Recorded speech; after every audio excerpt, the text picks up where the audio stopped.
Excellent. Welcome to the TAD Summit online conference. Now, last minute change in plan. Unfortunately, FC, who is going to be on with us, he's had something we all face in our lives, a family issue, and he's raced over to the UK with his wife. So, best of strength as they deal with that issue. But because we were all planning to meet up and it was an after midnight email that came in. So it was only today we learned of the change in plan. And there's been so much going on in the cybersecurity world. It was like, hey, let's get together and have a chat.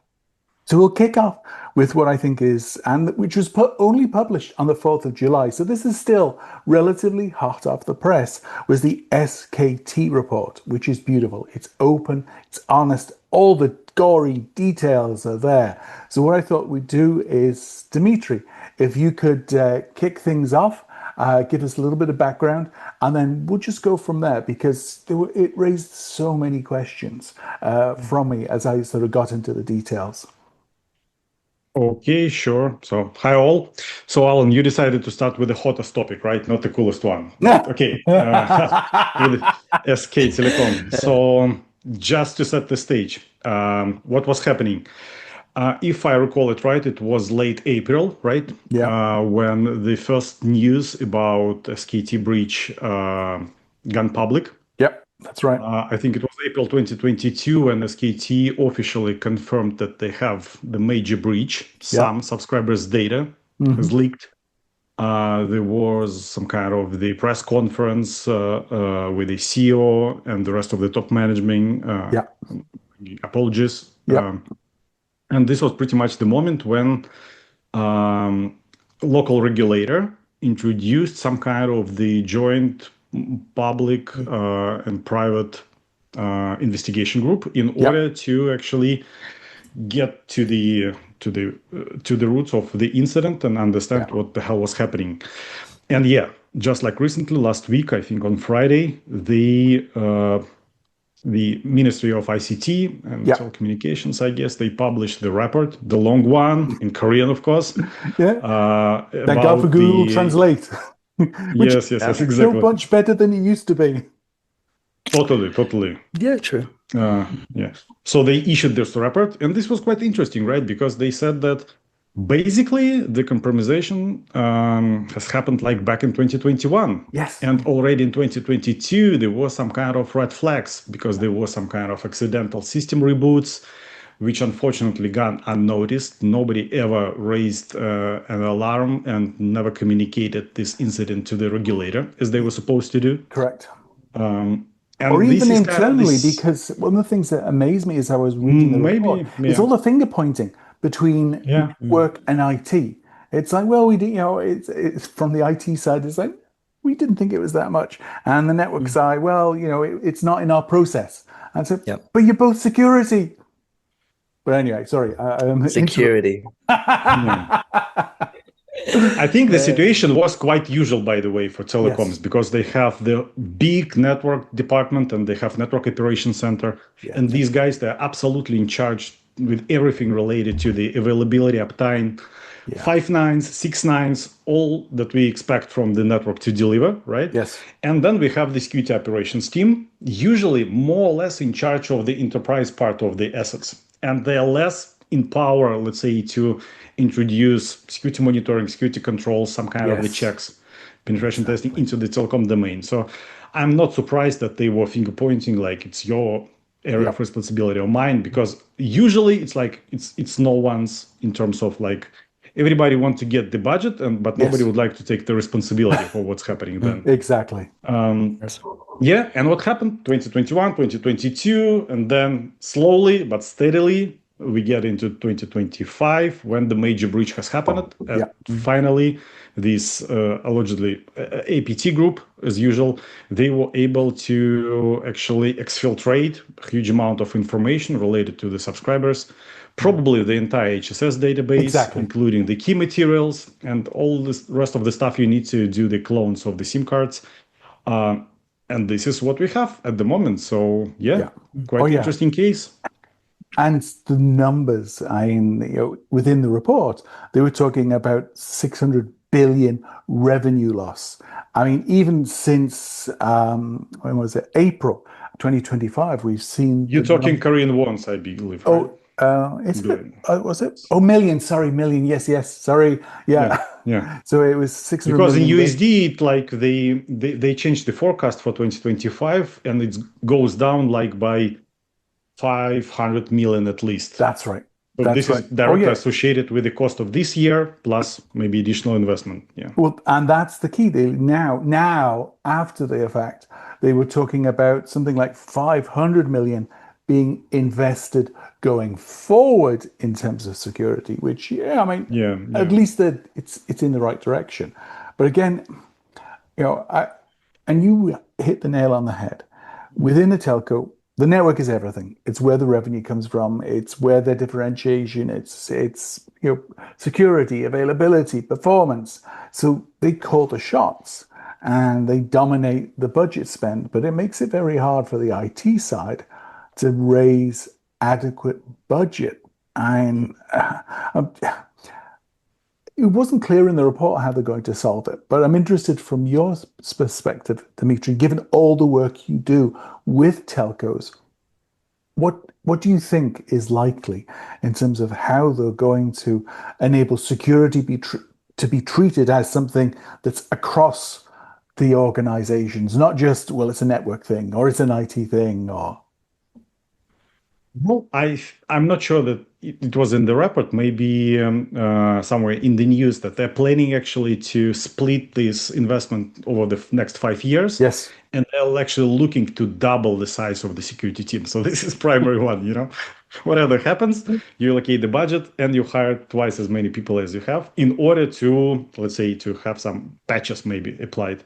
okay, But in general, looking at what has happened, likely the security function was underfunded, right? But at the yes, same time, given that, let's say, the sequence and the duration of this breach, of the yeah, compromisation, right? So the entire kill chain is super long.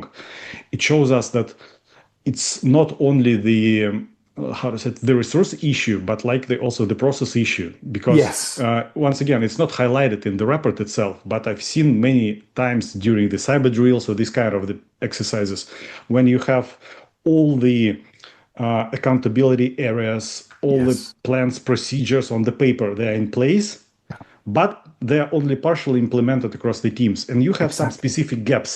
Mhm. And when something happens, you just have the gap which is not breached. So there is no direct flow of the procedure, how it's supposed to happen. Exactly. Once again, in order to minimize the negative impact, for instance. So I hope that they will be able simply to re-engineer the entire cybersecurity framework Yes. for telecom and introduce all the right approaches, because at the end of the day, well, cybersecurity is not a rocket science. It's hard to deploy the system for such a large organization, but basics are still the same, and the same old good NIST framework, it tells us all you need Yes. to do in terms of the cybersecurity routines, right? So Yes. Exactly. Exactly. No, I agree. The frameworks are there for sure. And some of the things that, because again, it's just, I love the details they have in there. Like, tiny shell. Well, yeah, that's most probably what they used for sucking a lot of the information out. I'd not heard of, but that's because this isn't my core, sort of BPF door and cross C2 as some of the other malware that was there. And just the fact that as they worked from internal system to internal system, it was all plain text. And there was there was no zero trust. So I'm just yeah, again yeah. just trying to get some sort of feedback from the people on the call here. I know, yes, this is typical, Alan, but what are some of the basic things you should be doing to protect yourself? The interesting thing, and maybe Jack can clarify on this point, because all of this malware, like BPF, Door for Linux, right, the Cross C2, and the another tool for the reverse shell, it's not like something like 0 days or unique Yeah. No. malware. It's No, like no. quite simple one. So Yeah. So thank you for handing it over to me. That was a fantastic, just top level synthesis of the attack. I actually have up on my other screen here Optus, which is one of the telcos here in Australia that got Yeah. breached in 2022, 2023. And that had about 8 million people affected. But this attack now has let me bring it up, 26 million. So about 3 times as much, which is horrifying. And as Dmitry just explained, a lot of these attacks are due to 3 fundamental and key issues. One, they're really not that hard to pull off if you have any basic skill set, especially now with artificial intelligence. It lowers the barrier of entry to so many attacks. I was at a event about 2 weeks ago where FC, who's not on the call, he did a wonderful talk on good AI versus bad AI here in Melbourne. And he said that on average, it takes 20 years ago about 30 hours of work to craft one good phishing email. Now it takes about a minute. Yeah. So if we kind of extrapolate that to the critical infrastructure side, they're seeing a lot more attacks, not just, the basic like SQL injection or some really simple like basic attacks, right? But they're seeing a lot more highly sophisticated attacks, or them being used in a very different way that isn't going to trip up a lot of the filters. Gotcha. But more importantly, it's more so a cultural and ideological issue itself. Because I was speaking with a friend of mine. He's a security engineer at Cisco. And he says that a lot of the teams within security, they're like, oh, are you technical? Great. We just need you to write reports and say what we need to do, but we don't want you to be technical. And the joke is, he was a threat hunter. So you kind of want them to be technical, right? Like that's kind of a bad thing. And he's facing this a lot within the industry, where it's a disconnect fundamentally between leadership and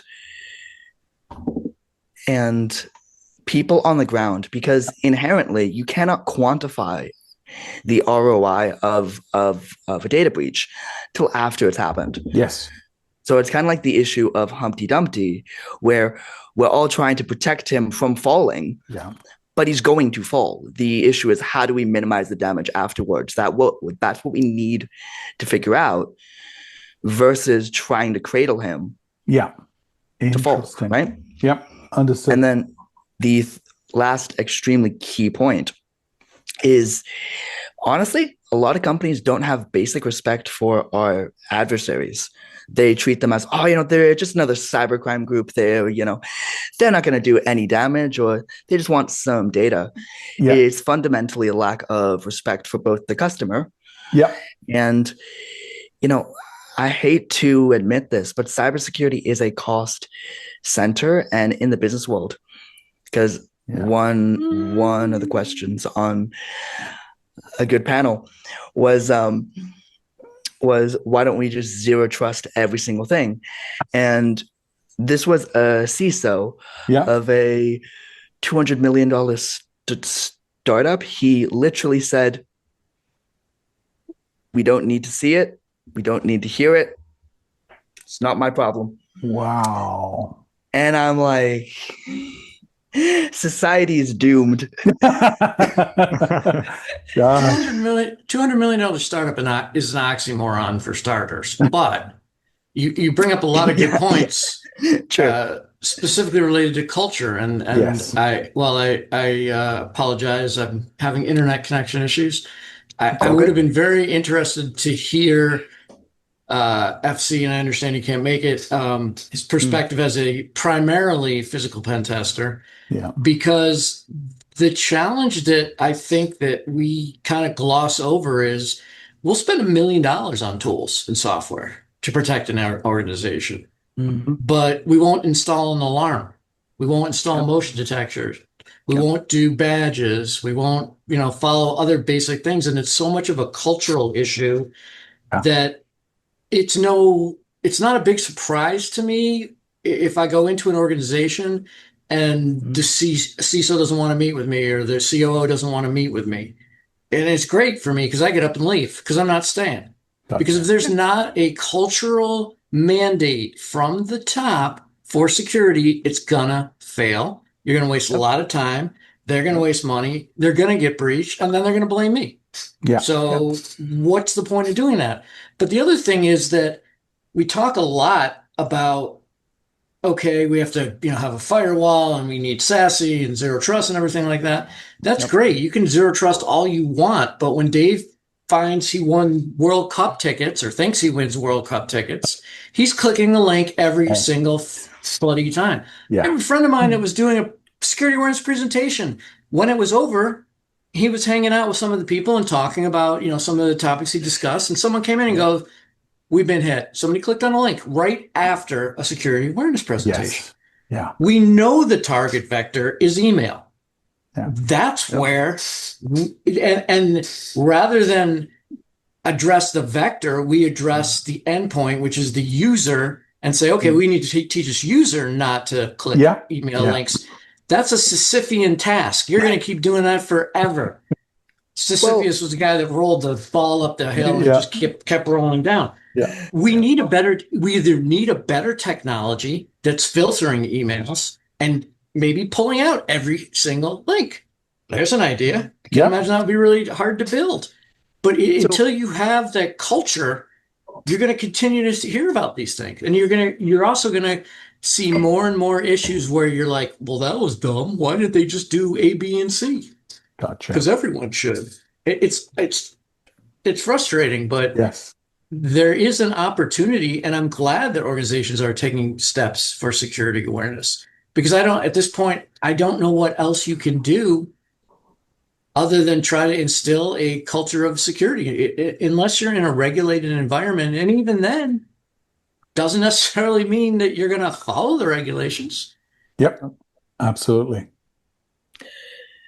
So I can kind of interject on that point because the startup that I'm working with now deals in post-quantum data security using one-time pad technology. Mm-hmm. So by its mathematical concepts, it is unbreakable due to how one-time pads work. And the biggest issue that we're having at the moment is, getting people on board. Like, perfect example, we had an investment meeting a couple of months ago with this big multinational company. And they're like, we don't need to care about security. And we're like, this is proven mathematics that this basically cannot be broken with unlimited computing power. Like, that is the gold standard. And they're like, nah. And at that point, the biggest issue is the value systems and the underpinnings of societal's interpretation on not just what data is, but the inherent value of that data across time. Because that's fundamentally what intelligence and data is. It's just information. But the usefulness of that information is then given a level of value, right? I'm saying we need to recategorize how we understand the value of data on a societal level more than anything, besides security and whatnot, because I believe they go hand in hand. Because if you do not have a proper culture, unfortunately, you can never have a proper tool set, and you're just setting yourself up to fail. We see this time and time again since, computers have been invented, right? Yeah. But it's true. Yeah. Jack, you say you have a quantum proof algorithm, or this company has a quantum proof algorithm. That's great. He's still clicking the email. He's just now quantum proof. Well, fundamentally, if you, it's a way to store a representation of data. So the data itself is secure. That's what I was trying to get at. So I'm very, very cautious to use absolutes, by the way. Never say never. Never say unbreakable or unhackable or anything like that. I should rephrase. The current mathematics that we have at the moment would prove that that is the case, but it is always subject to change with, supercomputers and whatnot, right? Yeah. Oh, yeah. Well, I mean, Cavero Quantum is a similar company. Yeah, we've had them on TAD Summit, and they have the same problem. It's not a current issue to be quantum safe.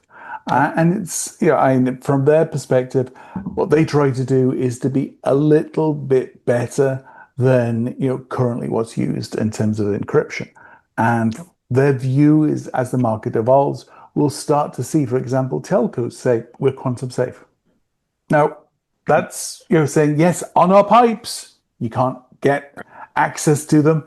But, as Aaron quite rightly said, yes, okay, it's safe. But then when basically somebody clicks on that link because it's free tickets to whatever, then that's when bad Taylor Swift.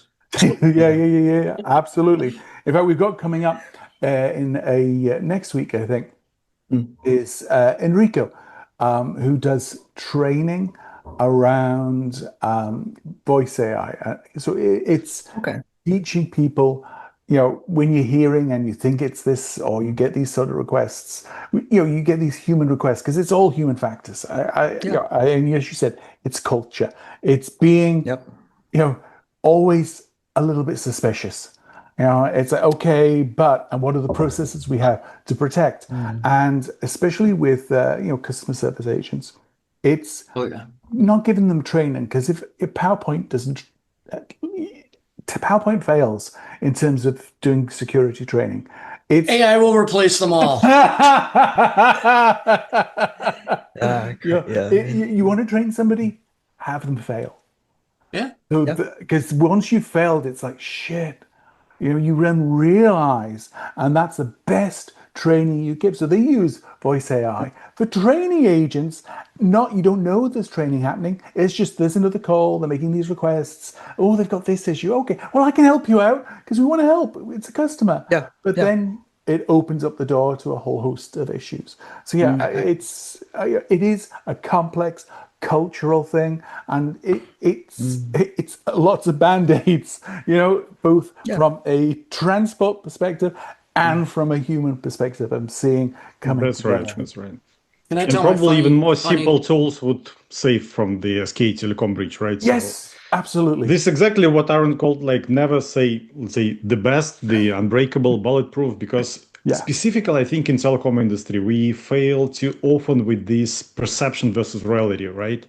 Virtual private network like private 5G or LTE plus quantum safe, immediately whoa, I'm bulletproof. Shoot me. You saw this meme, I believe, right? And then you got shot in your foot. So exactly, it doesn't work this way. So I have a funny quantum story to share with everyone. A friend of mine reached out to me. He's a consultant and he works with banks primarily.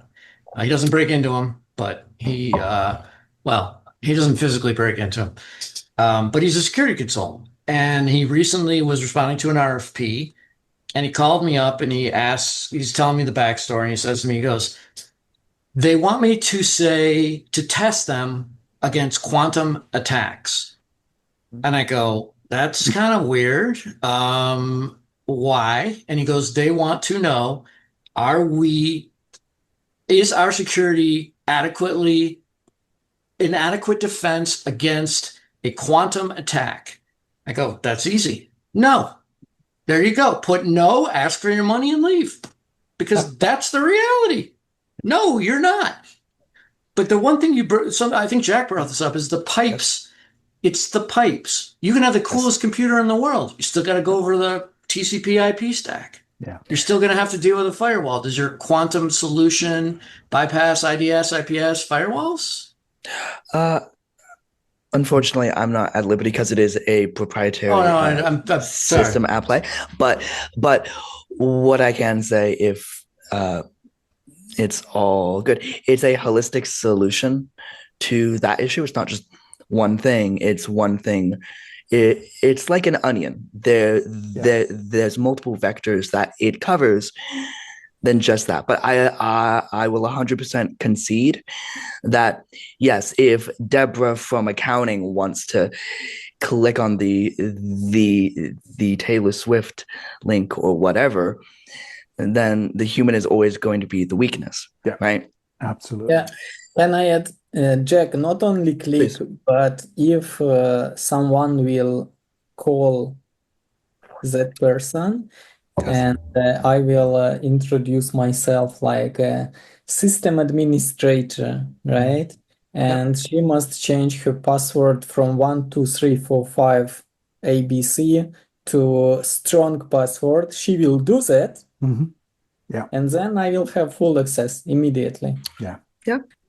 So it's simple social engineering. Yes. And I want to add to Aaron that before they are looking for any software to pay license, right, for cybersecurity, information security, my advice for them all, I mean customers, all kinds of businesses, try to hack yourself.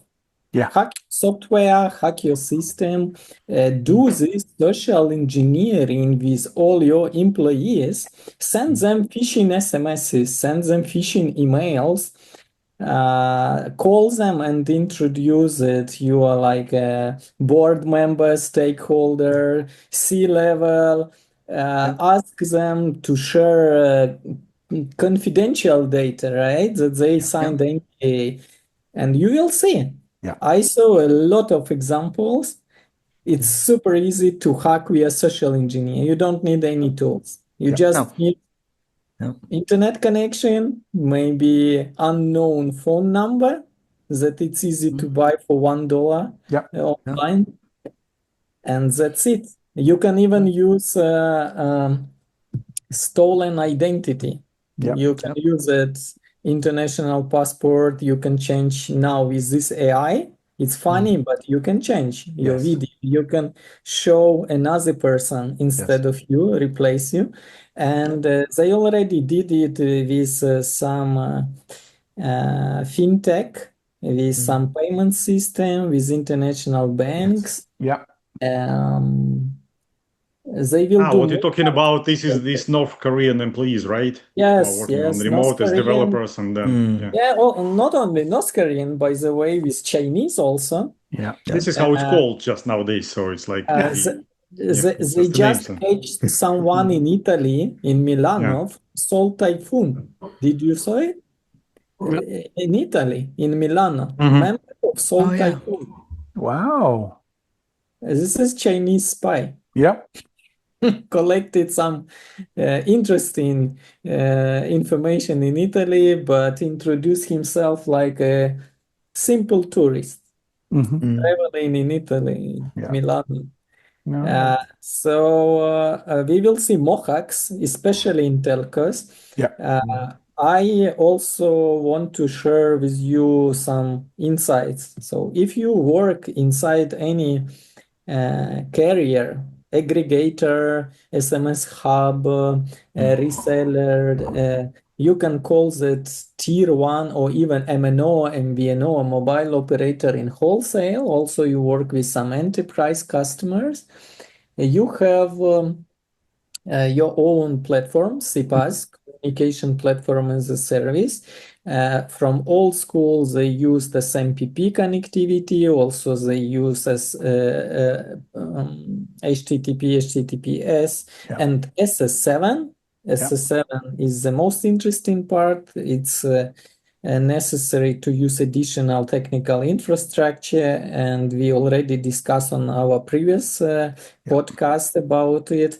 But if someone will hack this CPaaS, what they will have? They will have access to database of all your customers, all your vendors. They will see all countries with dashboards like live traffic reports. They can even extract EDRs. What is the EDR? It's a text. It's texting. What exactly they send to phone numbers. if we are talking for A2P, application to person, usually it's one-time password, it's confidential data, and they can receive, they can change, they know exactly which number connected, assigned to which service, like Google, Meta, TikTok, WhatsApp, everything, right? It's the same Signal or any other like Viber messengers and all services, all subscriptions, I mean. Also, if it's popular, it's still on the market, they send P2P, person-to-person traffic via A2P route. Yes. Yeah. So you can read conversation. You see that Aaron texting Jack, oh, listen to this, Bohdan. It's so boring. What is this asshole right now telling to Dmitry? We know all this shit. So then I will think about maybe I don't need to talk so much about all this subject, right? So P2P, all those conversations, same. I am sure it's possible to use for the voice, still this wholesale invoice, they continue exchanging of this voice traffic. So it's easy to listen someone. If I will hack that carrier, I will listen call between Dmitry and Alan, what exactly they discuss, and extract some information. So all those carriers, especially when they interconnect with mobile operators, they must follow up and they all must be compliant, right, with GDPR. Yes. And guarantee protection of personal data. If not, you don't need to use SIM cards, eSIMs. Someone in Africa just showed the phone without any SIM cards. Someone student, I don't know who exactly, sorry, I cannot share that name. Maybe well, you can find the link. Yeah, but later I will find and share with Alan. So it's possible like making calls, not a long distance, but between two devices for some frequency without any SIM, any eSIM. Nice. By the way, Bohdan, speaking about voice, have you seen this case with, I think it was O2 Virgin in UK about the VoLTE? Yeah, I saw something happen there. I don't know details, but United Kingdom is target number one for scammers. The thing is that it wasn't really an attack. It was the funny thing. It was some kind of a buggy implementation in the IMS system, which allowed actually, if I call you and we are somehow served by this network, then I will get information about your IMSI, MAI, and cell tower identity just because I'm giving you a call.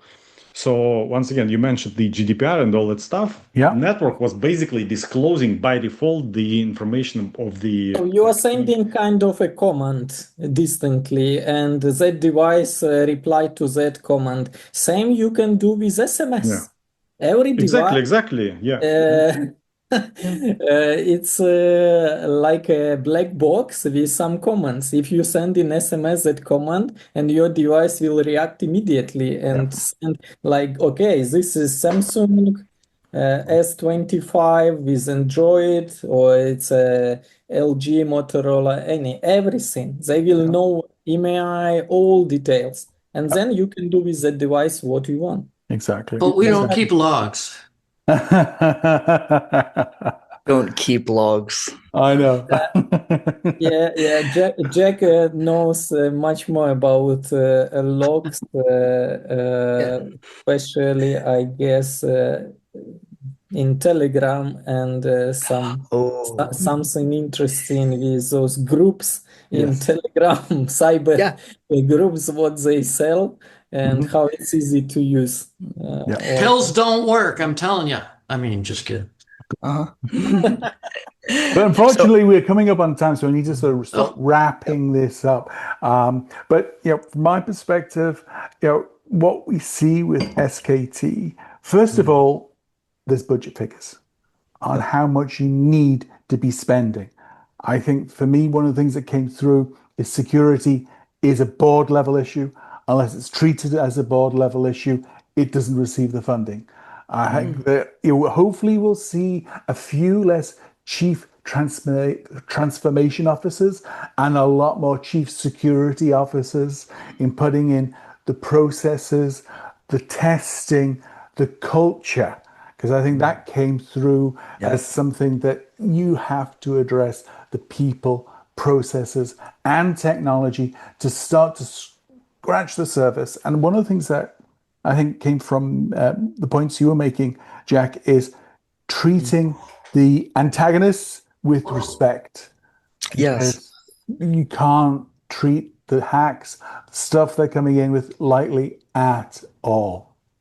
No, and I mean, respect is one side of it, but you need respect for the adversaries, respect for your company, first and foremost, to actually do what is required to keep yourself safe. And then third, respect for your customers whom you serve. Goods and services, because we see this time and time again. When a cyber attack happens, companies and customers, they just leave. And rightly so. Rightly so. And I know you're wrapping up, Alan, but I just want to throw one thing in there real quick. Go for it. There are bug bounty programs, there are vulnerability disclosure programs, there are a number of incentives or rewards out there for security researchers, for bug bounty hunters, pen testers. If you belong to an organization, see if they have this. Even if it's a vulnerability disclosure program, which is just tell us thanks, but have something. I would prefer that you reward researchers because they've trained and they've purchased tools and services. And if they find something that could save you millions of dollars and you throw them $1,000, that's going to make a huge world difference to them. Great return on investment. It's a great return. And it shows you as a progressive, security conscious organization. Part of the culture. Exactly. Back to, because that for me surprised me, but I think that is the fundamental step in really getting that sorted then, and then all the sort of processing, the protections around that are critical. But just to wrap up, anything else people would like to add in terms of what we've learned from SKT? I've already said, this was not a 0 day. There is slow, visible drift. And as you said, if it's not board priority, it's not going to happen. So no ownership, no budget. Exactly. These need to be changed. How long were they in the system? Like 10 years or something? 2021. No, since 2021. Okay. So 4 years. With some small alarms raised, but still no reaction. So I'll include a link to Dmitry's LinkedIn post, and that links through to the report. Google Translate does a great job, and it's all there in gory detail. So it's a great sort of case study. But again, thanks so much. I read a summary. Very good. Yep. And thanks so much, guys. We will hopefully have sort of FC on soon. He's got, of course, very important issues, family issues he's dealing with. Once they're resolved, we'll get that cross-board chat that we were all looking forward to. But this was very insightful. I learned a lot, and thanks so much for taking the time. 100%. Thank you, Al. Thank you. It's been a pleasure.